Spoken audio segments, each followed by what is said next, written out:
The pick is in.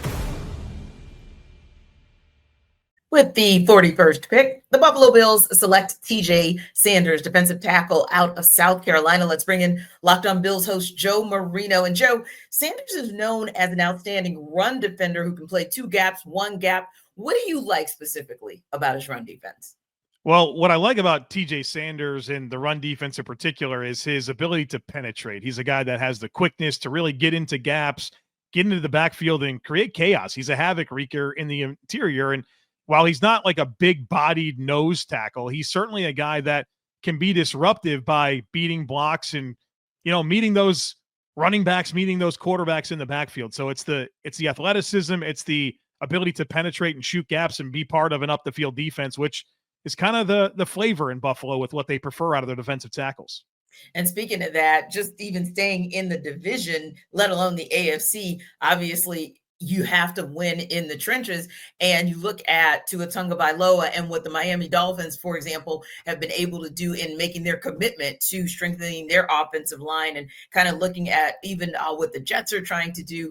What do you look at just in terms of him and his ability to get to the quarterback, his ability as a pass defender? Any concerns?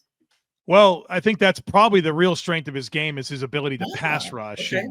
And you think about what the Philadelphia Eagles did, right? They were able to really dismantle the Kansas City Chiefs, the thing the Bills are trying to do in the postseason. And they did that with the strength of their depth of their pass rush, whether that was inside or outside. And so this gives the Bills another pass rusher, in his case, an interior guy to go with Ed Oliver, where you can really put some heat with your ability to attack the pocket from the interior and get that quick pressure in the face of the quarterback. And so I think that's a fun pairing of him and Ed Oliver on your passing downs to have two very athletic guys that can really get into gaps and wreak havoc in the middle.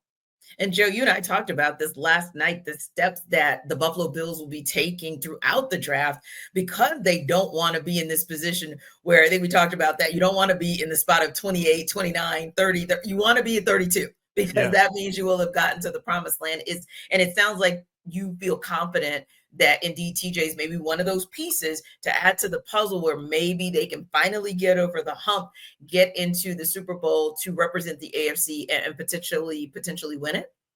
Well, yeah, and I think that's what you're doing is you're trying to build up these trenches. You're trying to have more waves of impact guys that can come in and create those negative plays and turnovers. That's really the hallmark of the Bills defense is their ability to take the football away, their ability to make plays behind the line of scrimmage, and TJ Sanders adds to that. Now, what he doesn't really give you is the true nose tackle, and that's kind of the piece of this pick where maybe you're wondering, was this the style of defensive tackle that they needed? Because I thought the bigger need was for a nose tackle, but they're kind of doubling down on the strengths of what they want to be. And I think when you have an identity and you know what you want to be and you commit to it, that's a healthy thing to do. But I am curious to see, do they double dip with a defensive tackle to give them that big bodied guy that can really be the plug, the anchor against the run as the nose tackle? So they're definitely leaning into their identity, but you're definitely kind of wondering, okay, will they be big and firm enough up front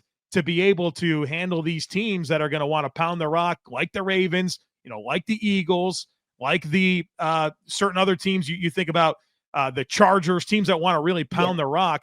Are they going to have the horses up front to really be firm and anchor, or is it just going to be this up the field penetration style? We want negative plays. Yeah, and I think you make a great point about that as well, Joe. As much as we talk about the importance of him being a pass defender and the importance of being prepared for a Lamar Jackson, if you will, and company, there's that other piece that you've got to be prepared for as well. And it's the run side of what many of these top teams are going to do and throw at the Buffalo Bills as they try to reset and get back on a road, potentially and hopefully, I'm sure, for their fans of the road to the Super Bowl. For continuing coverage of the Bills, subscribe to Locked On Bills wherever you get your podcasts.